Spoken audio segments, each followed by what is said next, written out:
每年嘅7至8月，賽里木湖嘅那達慕草原節聚集咗嚟自各地嘅牧民喺呢一度賽馬、摔跤、射箭、跳舞，展現咗一幕幕生機勃勃嘅草原眾生圖。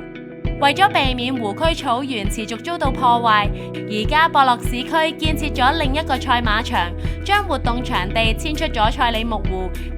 喺治水方面，當地有一句名言：不讓一滴污水流入賽里木湖。而家賽里木湖擁有2類水質，局部地區為1類水質，而且成為高白鮭魚嘅天然養殖場。2021年，賽里木湖被評為國家5A 級旅遊景區。